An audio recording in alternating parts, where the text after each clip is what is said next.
My parents borrowed my gold credit card to make a $5,000 online payment. A few days later, I noticed my sister had a brand new card and my brother showed up with a sports bike. Suspicious? I asked for my card back. Laughing, they said it only had $10 left. But when I looked at it, I couldn't help but laugh. The card they used was actually. My phone buzzed at 3:35 in the morning. It was a bank alert. As soon as I saw it, I felt like all the air had left my body. My account showed minus $45,516.21. That much money just gone.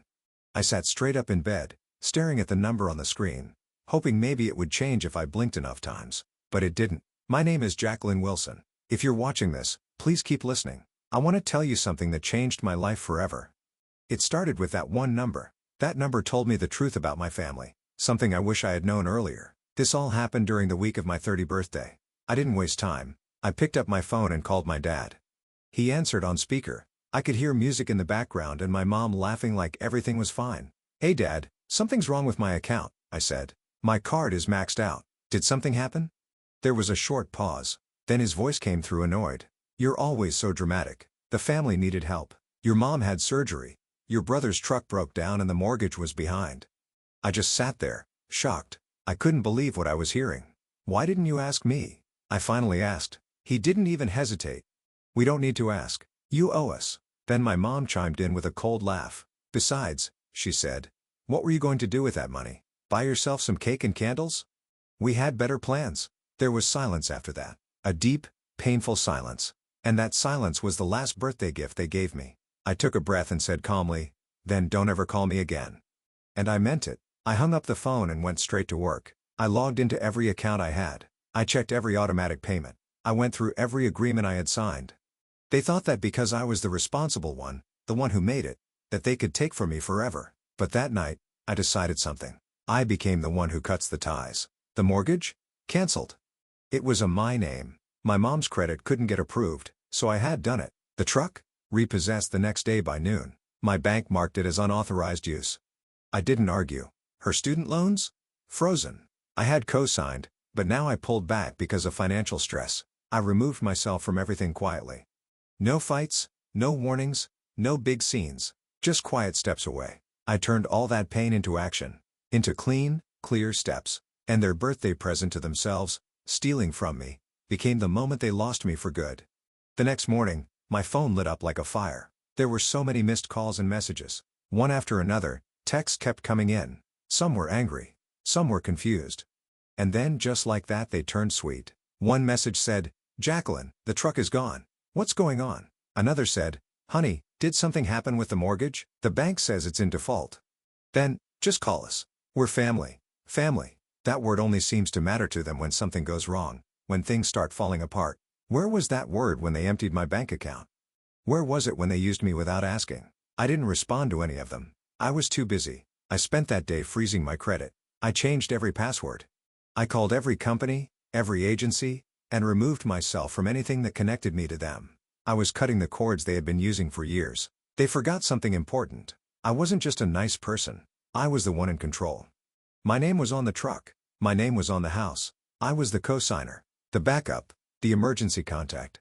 They used me like a debit card that never ran out. And they thought because I loved them, they could keep doing it forever. But this wasn't about the $45,000, it was about how easily they did it.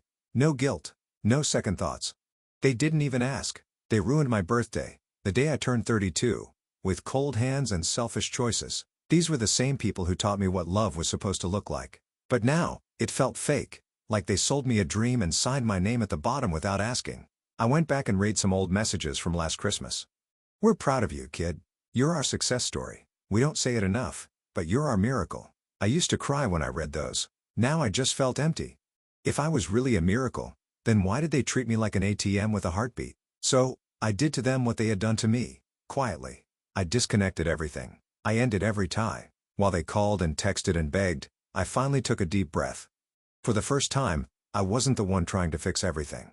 I wasn't the helper. I was the wall they could no longer get through. And, I wasn't done yet. By Saturday, they were so desperate they came to my house. I watched through the peephole. My dad was on the porch, red-faced, walking in circles like he owned the place. My mom was crying loudly in her leopard print sweater, louder than the doorbell. But, I didn't open the door. I didn't say a word. I let them yell through the door. They screamed and shouted, but to me, it was just noise. Yelling doesn't mean anything when it doesn't come with respect. They stayed outside for about 12 minutes banging on the door, begging me to listen and even throwing out threats. "Jacqueline, you're ruining everything. We trusted you. How could you do this to your own family?" I just sat calmly on the couch, sipping coffee from a mug they had given me 2 birthdays ago. It had the words, #OneDaughter on it. Kinda funny now, isn't it? I didn't answer the door.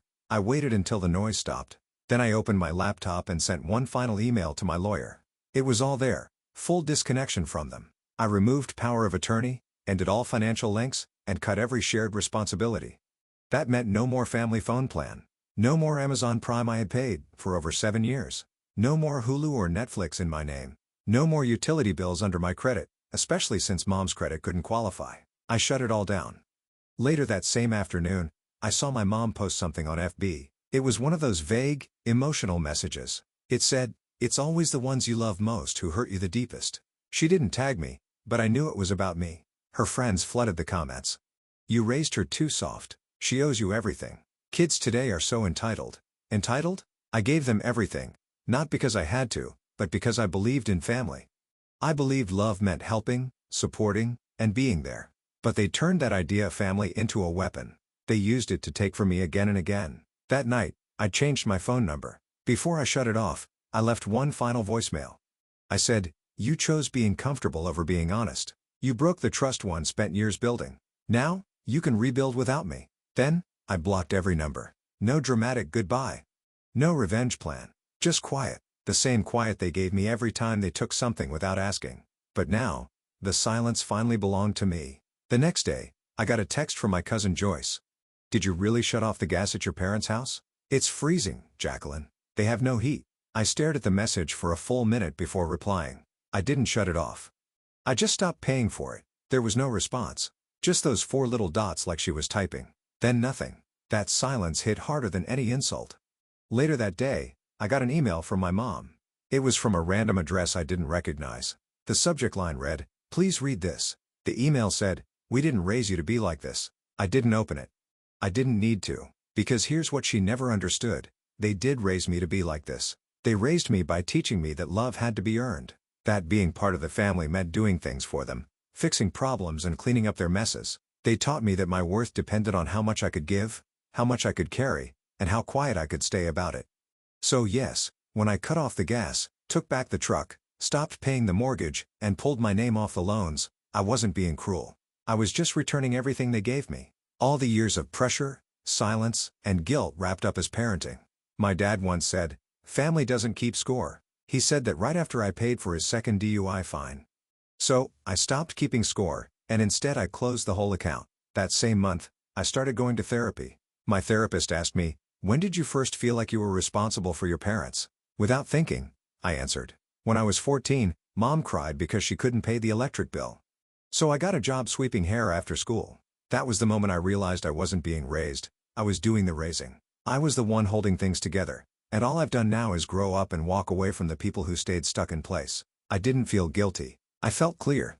Because the truth is, choosing yourself can feel like an attack to the people who only saw you as someone to use. And, I'm not available anymore. Not for fixing. Not for saving. Not for sacrifice. They renamed the family group chat without me. Threads I created were now being used to talk behind my back. Joyce, my cousin, sent me screenshots. She didn't even add a message this time, just forwarded what they were saying. "Jacqueline's heartless. We gave her everything, food, clothes, a roof. She got successful and forgot where she came from." Let me remind you where I came from. I came from eviction notices taped to the windows. I came from watching my mom fake seizures to get bill extensions. I came from my dad borrowing money and calling it a gift. They say I should be grateful, but I turned survival into something better. I took what little I had and created stability, not just for me, but for all of us. But they didn't want stability. They wanted control. They wanted me to stay small, stay thankful, stay dependent, because my growth forced them to face their own choices. And now, I'm done playing that role. When I finally stood up for myself, they called me cold, heartless, ungrateful. They forgot all the times I paid for dinner, the Christmas gifts I bought that made the holidays feel special, the birthday parties I planned and paid for, even though they never remembered mine. They only remembered what I gave, not how often they took. Joyce messaged me again. I know it's messy, she said, but they're still your parents. I started typing, then paused, deleted my first reply. Then I wrote, if you break someone again and again, you don't get to act surprised when they stop coming home. Then I blocked the thread and muted the guilt. That night I posted one short message to my small group of friends online. Boundaries don't make you mean. They just make the silence easier to live in. Within hours, messages poured in. People I knew. People I didn't. I needed this. I've been Jacqueline too. Thank you for saying what I couldn't. I didn't need the family's version of me anymore. The version where I was the selfish daughter. The ungrateful sister. That version was never real. I had rewritten myself. And this new version of me wasn't here to perform or earn forgiveness. She was here to live. It was Thursday. Rain tapped on the windows like a soft knock. I lit a candle, made some tea, and for the first time in a long time, I just sat still. I felt peace. Then my phone buzzed. It was a voicemail from my mom. Jacqueline, it's your mom. Your dad fell and broke his leg. We're at county. No insurance. They won't do the surgery unless we pay part of it. We know you're upset, but this is serious. This is family. Please just call back. For 4 minutes, I didn't move. I stared at the phone like it was a ticking bomb. I knew that voice. That tone. The one she used when she needed something.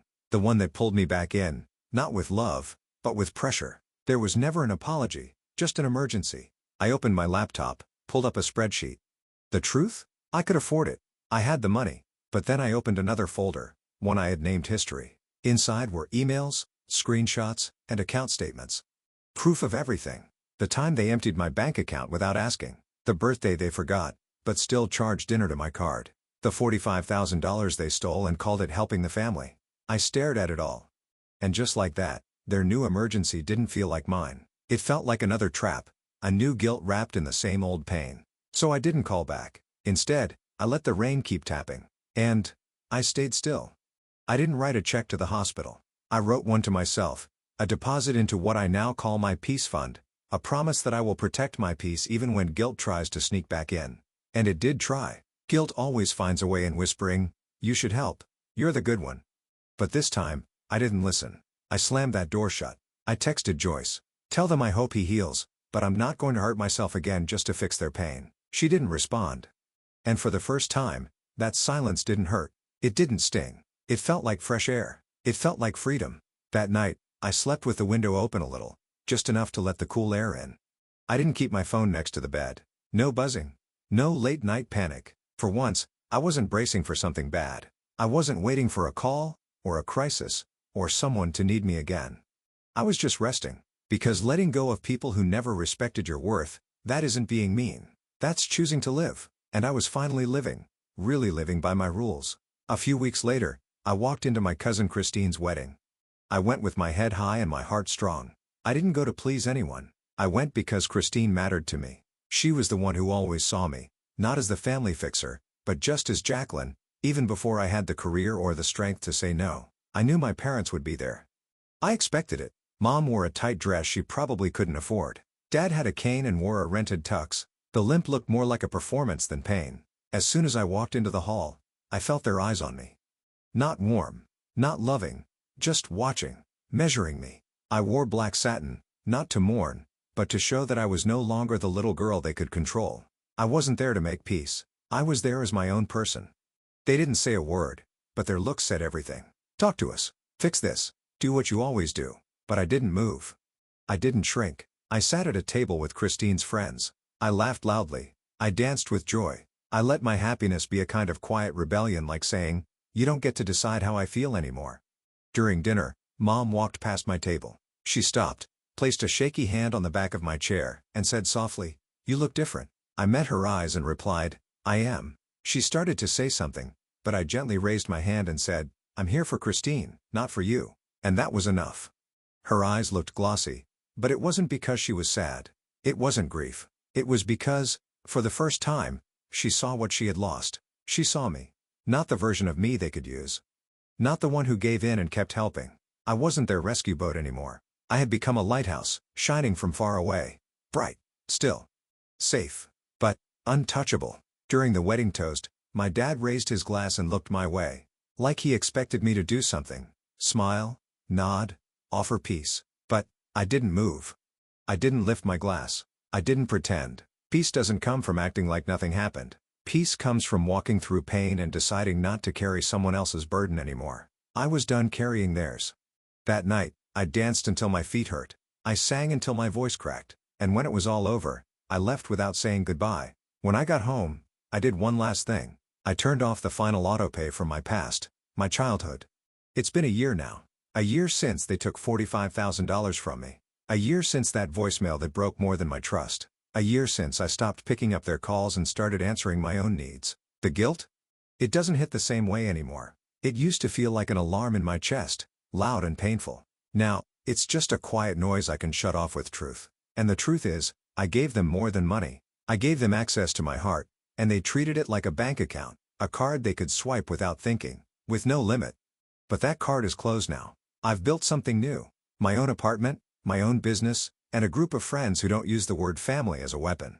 Friends who don't drain me to feel full, who don't need something for me to stay close. This year, on my birthday, my phone didn't ring. No card, no fake text from them, nothing. But I did get a knock at my door. It was Christine, standing there with a cake and candles. She looked at me and whispered, "You were never the problem. You were just the first to escape." We lit the candles together. We didn't make wishes. We just breathed.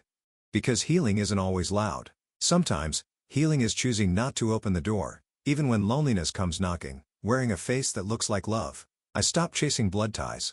I started choosing soul ties. The kind of people who don't ask for your energy, just to feel okay. The kind who call you not because they need help, but because they care. Mom still posts vague updates online. Dad still plays the victim in family talks, but their voices don't echo in my life anymore. I've built walls made of self-respect. And now, I don't care what they say because I don't belong to them anymore. I belong to me, fully, finally, and freely.